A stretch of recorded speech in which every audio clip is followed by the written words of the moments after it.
বাংলাদেশ জাতীয়তাবাদী ওলামা দলের প্রতিষ্ঠা বার্ষিকীতে শ্রদ্ধা জানাচ্ছেন জাতীয়তাবাদী দল বিএনপির স্থায়ী কমিটির সদস্য সালাউদ্দিন আহমেদ। তিনি কিছুক্ষণ আগে এখানে এসছেন এবং এই মুহূর্তে আমরা দেখছি তিনি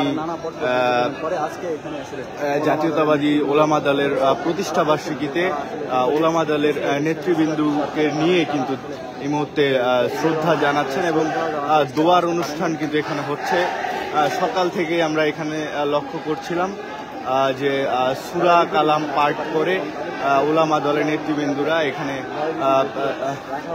এসছেন এবং এই যে শহীদ জিয়ার মাজার, সেই মাজারকে ঘিরে ওলামা দলের নেতৃবৃন্দরা তারা দোয়ার যে একটি অনুষ্ঠান সেটি কিন্তু এখানে করছেন এবং এই মুহূর্তে বিএনপির স্থায়ী কমিটির সদস্য সালাউদ্দিন আহমেদ তিনি এসছেন এবং তিনি শ্রদ্ধা জানানোর জন্য দাঁড়িয়েছেন।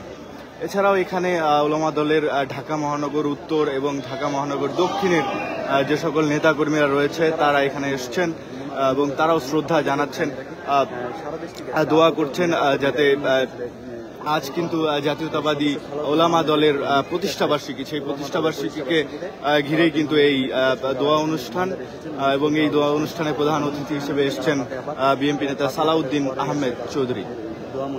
দর্শক, আমরা রয়েছি শহীদ জিয়ার মাজারের ঠিক সামনে এবং এইখানেই মূলত এই দোয়ার অনুষ্ঠানটি করা হয়েছে। জাতীয়তাবাদী ওলামা দল তারা এই অনুষ্ঠানের আয়োজন করেছে। আজ মূলত তাদের প্রতিষ্ঠাবার্ষিকী, সেই প্রতিষ্ঠাবার্ষিকীকে ঘিরে কিন্তু এই দোয়ার অনুষ্ঠান করা হয়েছে এবং ঠিক কিছুক্ষণ আগে এখানে বিএনপি নেতা সালাউদ্দিন আহমেদ তিনি এসছেন এবং এই মুহূর্তে আমরা দেখছি